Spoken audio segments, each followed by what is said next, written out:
my favourite genre is rom-coms, and I said I want to be the Asian Australian filmmaker that makes rom-coms but champions diversity, and tick, I've done that. It's That's Lit with me, Shazzie Dee, and I'm so excited about today's episode because today we're going to be talking about rom-coms, which is my favorite genre of film. Joining me in the studio is writer, director, producer Joy Hopwood. Joy, Hi, welcome Sharon. to the Thank show. you for having me here. Thanks so much for coming on the show because you have just released your new film, It's Our Time. Yes. Please tell us what it's all about. It's about a filmmaker who is about to be evicted, and she thinks the only way to get money is to try and get her film up and get some funding.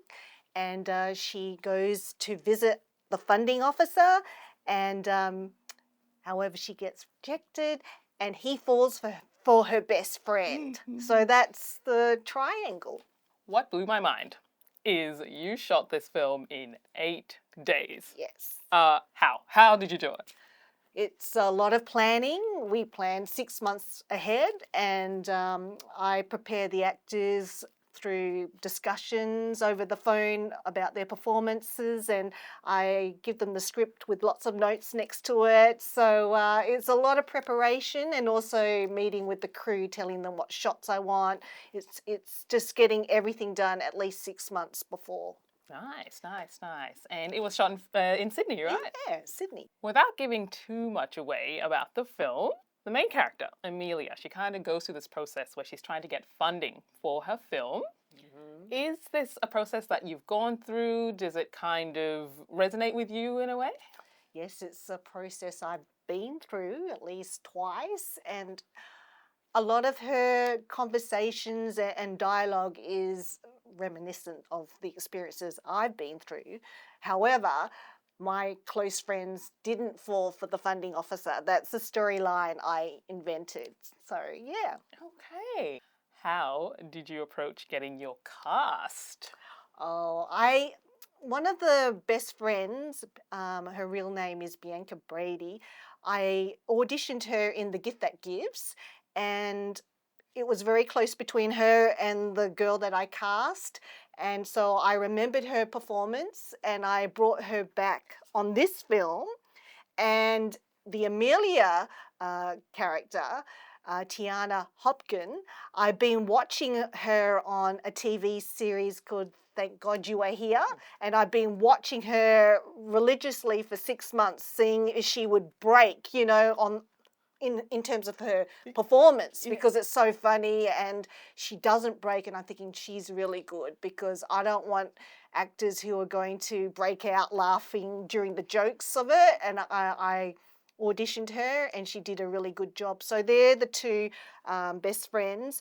And Peter Thurnwald, I watched him on Exo Kitty. Oh my gosh, how good is he? I know. And how good is the show? He's great, and I love his character. And so I got him from watching that. And Atav Kolhatkar, he was in The Gift That Gives, and I brought him from that film here, and Lex Marinos. I loved working with him, the late Lex Marinos. He was so good in The Gift That Gives that I just had to have him back as the cranky landlord, and he was so funny in it. So they're the main characters, and I just love them so much. And also Maria Tran was in The Gift That Gives, and I gave her a bigger part in this film. So they're great characters. And Susan Ling Young, who's in The Office, she was also in The Gift That Gives, and I brought her to this film. So a lot of characters actors I've used previously, and I just thought, they'll be very good for this film. You also cast Khan Chittenden from Blue Water High in this film. And okay, Blue Water High was one of my favorite shows growing up. What is it like having someone, you also mentioned like Peter's from like Exo Kitty. So there's obviously people with credits on shows that people have seen before. What is it like casting them in your film? Oh, those two people, Khan and also Peter, they're very humble people, and they're such true sports. And that they sometimes are so humble that Khan is from Perth. He flew over for the premiere and he was so worried that I'd cut him out in the film. And I said, why would you think that, Khan? And he said, oh, I just wasn't sure if I did a good job. I said, you were so funny. So that those kind of, actors who are so humble and I just love working with them because they always want to give the best and they're not arrogant about it. Both guys are so humble and so easy to work with and I love it. I love Khan and Peter. They're wonderful people. They always want to come back on each film. So it's really such a joy to work with these two. The Gift That Gives, that's one of your previous rom-coms. Is this a genre that you really enjoy making? Oh, I love rom-coms. I'm a big fan of Nora Ephron and also Nancy Meyer films, and it inspired me to make these rom-coms. But the only difference is that my rom-coms are very diverse. And growing up, I found that there was a lack of diversity in film in general. And my favorite genre is rom-coms, and I said I want to be the Asian Australian filmmaker that makes rom-coms but champions diversity, and tick, I've done that. Oh, 100%. You've done this several times over. Yeah. I mean, this is your fifth. My fifth, and I'm in development pre-production for my next one next year, so that will be my sixth, and I'm really, really excited about that. Incredible. I saw the film. It was so fun. It was lovely. It was sweet. It was heartfelt. I really enjoyed the dynamics between, the main two characters, their friendship. There's also good family dynamics. Yes. Could you talk about, how there was a point where you've said, this is one of the most personal films that you have made. Yes. Why so? Because Amelia, her character is loosely based on my life as a filmmaker, and her mum didn't want her to be in the arts like my mum didn't want me to, because the arts is very unstable, and my mum really tried to push me away from the arts. And so the character is loosely based on my experiences and my childhood experiences between me and my mum. So therefore it's very heartfelt and it's close to me because the lead actress is going through some of my personal journeys. Congratulations. It's Our Time received an official selection at the New York International Film Festival. How did that feel? It makes you feel good that your film has been, given an opportunity to be seen overseas.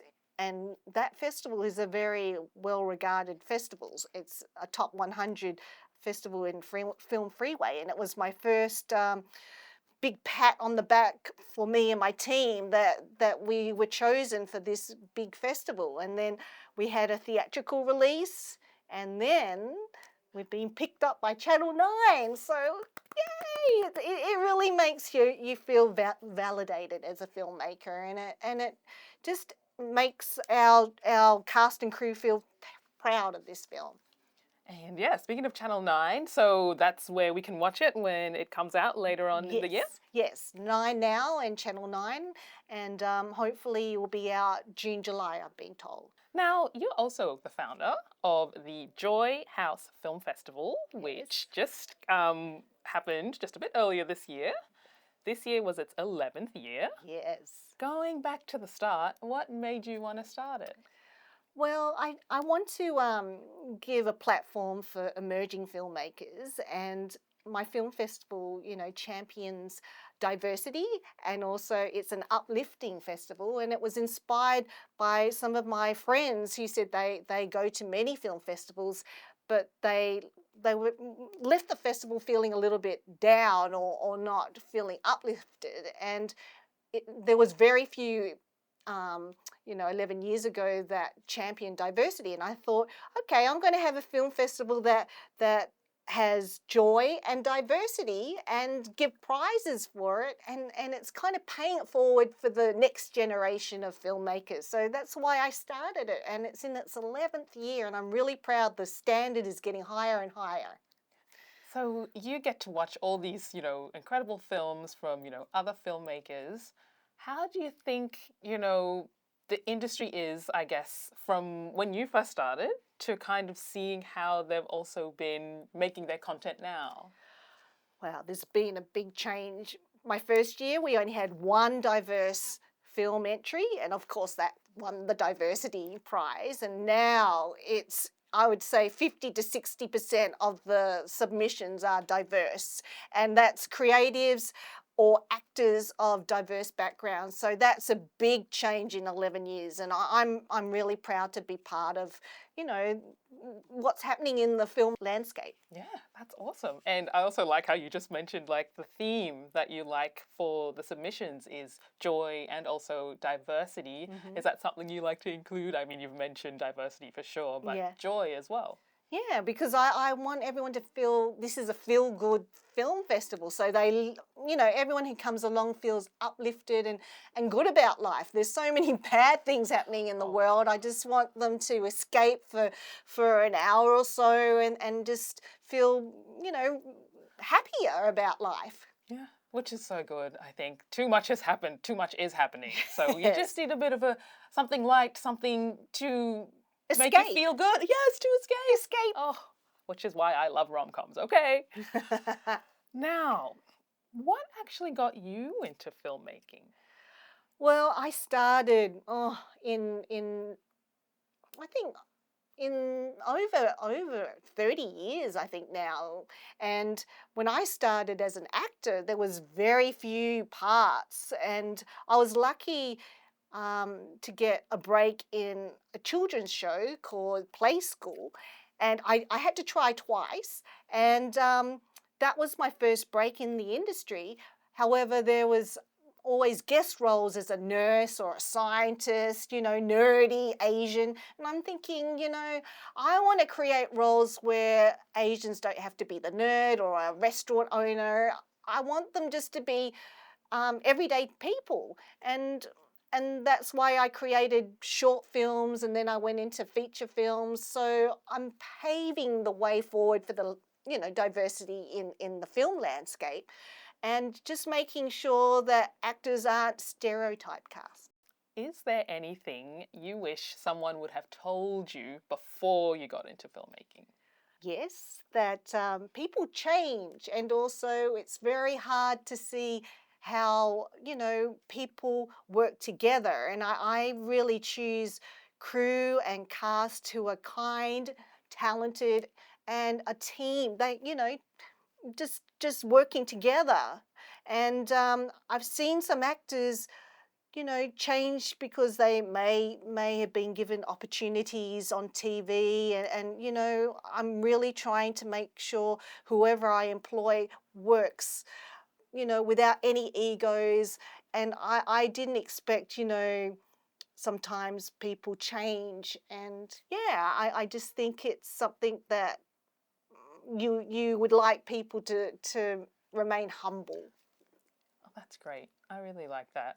Because, Mm. you know, being in front of the screen and getting your name out there can maybe make you feel, you know, it's my time. But the Yes, process takes a lot of people, right? Takes a it lot of work. So does. I think speaking about humility is it's a good Yeah, one. it is. And it's something that I look for, you know, in actors and crew, that we work together as a team. And I think when I started out, it's something I didn't really take note, but now going forward for every film, I stipulate we have to work together as a team. You know, maybe you've got lots of credits or something like that, but, you know, just leave egos at the door, and let's just be in the moment together. And one of my favorite actors is Lex Marinos, because he's just so humble, and he was always so grateful, and he's the one who's got so many credits, but he was just saying, I'm so grateful to be part of a collective of crew and cast who are from, you know, different backgrounds, and he was always championing diversity as well. And I'm so grateful to have met this man, and for him to be in two of my films, and I've learnt a lot from him. Lovely. And we've talked about how you've made 5 films. Could you maybe talk about how the process is each time? Is it easier as you go along in terms of the process? I think it's easier because I've worked out that it's important to prepare. At the moment, I'm working at least 6 months ahead, and I'm making sure each cast or crew member that I employ are on the same page as me, that we work together as a team. Not only is each member really talented, but I make sure, we have to work together on this, and communication is really a key. So that's something I've learnt going forward for every film, that just make sure you get the right person. Even though they may be good in the first interview, you just have to watch maybe their socials and how they interact, and ask other people, how was it working with this person? So I think my research is a lot better now. And I guess now, looking at this next gen, also who's also making films, and yourself as you continue making films, is there any advice you would share to someone who's thinking of getting into filmmaking? Yes, you're only as good as your team, and always make sure that you have good contracts, and that good communication as well, because I think all of those factors are really important to make a really good film. It's not just on one person, it's the whole team, and each film is successful thanks to the team that you employ. And yes, you mentioned you have another film that's in Yes. the works. Is there anything, I know it's very early, but is there anything you could give us about it? Anything? It's called Her Last Laugh, and it's about two sisters who inherit a casting agency. However, in the will of their mother, their late mother, it says that you can have this casting agency as long as it's in profit for a year. Otherwise, it goes to their mean uncle. So that's all I'm saying. Ooh. So we're going to keep an eye out for that one. That'll be your next one. So, just, something to put on your to watch list. Joy, it has been a joy to have you on the show. Thank you so much for being here. Thank you so much for having me, Sharon, and thank you all for listening.